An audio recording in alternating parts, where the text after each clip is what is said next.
Hello and welcome to Crypto News. Today is January 9th, 2026, and the top crypto news is as follows. We'll start today's episode with our institutional news and move on to BlackRock, who has been buying for the past few hours. And if we look at the source of this article, we'll see that BlackRock has bought 9,619 BTC so far for $878 million, while also buying $149 million worth of Ethereum in the past few hours. So BlackRock is buying these days. Continuing on our institutional side, we'll move on to Temple Digital Group, which is launching an official 24/7 trading platform, which is based on the Canton Network, and it's a move that more and more institutionals are going to make, as we know. And we also see that Canton is very aggressively entering institutional companies that will definitely want XRP and other coins in the space. Moving on, we'll move on to Morgan Stanley, which also wants its own cryptocurrency wallet. Morgan hasn't revealed which network it will use.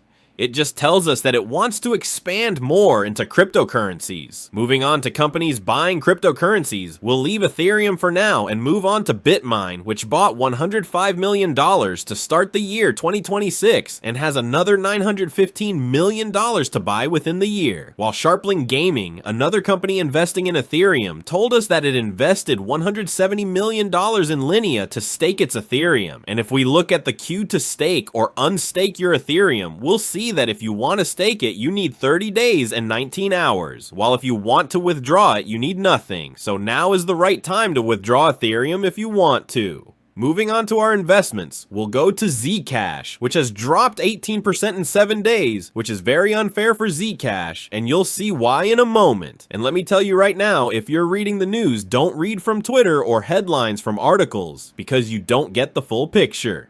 Moving on, I'll tell you that Zcash and its developers seem to be in retreat, but what has really happened? It's that the Electric Coin Company, which is the team behind Zcash, has withdrawn from Bootstrap, which is a non-profit organization created to support Zcash, which is very common in the cryptocurrency market. And with this move, they want to create a new company to support Zcash. Let's say now that Bootstrap and its board of directors discussed external investment and alternative structures to privatize Zashi, while also working with legal counsel to ensure that any path forward complies with US nonprofit law, remains consistent with Zcash's long-term mission, and does not jeopardize the broader Zcash community. So, as I understand the story, the Zcash developers withdrew to create a new nonprofit organization in order to protect Zcash itself from the laws. That's why I say that Zcash's price fell unfairly, because its developers did not abandon the protocol. Their move was to secure the coin and the protocol. But if you read the news just from the headlines, you realize that it seems like they just abandoned it, which is not the case at all. Let's say that Monero rose by 8.6% on the 7-day chart because many people abandoned Zcash and returned to Monero. Moving on to a coin that has been completely destroyed, we will go to TrueBit, which, as you can see, is down 100% on the 24-day chart, the 7-day chart, the 14-day chart, the 30-day chart, and the 1-year chart. And this is the first time I've seen 100% on all these time frames because we're not dealing with Memecoin, and the main reason for this is because the coin seems to have been hacked and $26 million was stolen, according to the information we have. The team says they are investigating the incident without having a clue what happened. And for the latest news of the day, we'll go to Optimism, where the Optimism Foundation has proposed a major correction to the dynamics of the cryptocurrency process, suggesting that 50% of the proceeds from Superchain should be allocated to regular buybacks. So maybe Optimus will do buybacks, and for this reason, its price has already increased by 6.2% on the 7-day chart. And if the proposal is approved, it could theoretically go even higher. And now we go to our favorite cryptocurrency market, with Bitcoin at $90,000 to $91,000. That wraps up the top news for crypto today, January 9th, 2026. I'd like to remind you that the content you just watched is created for educational purposes only and should not be considered as investment advice, but rather as investment opinion. Please subscribe to the channel, leave a like, and feel free to comment. Take care everyone and have a good day.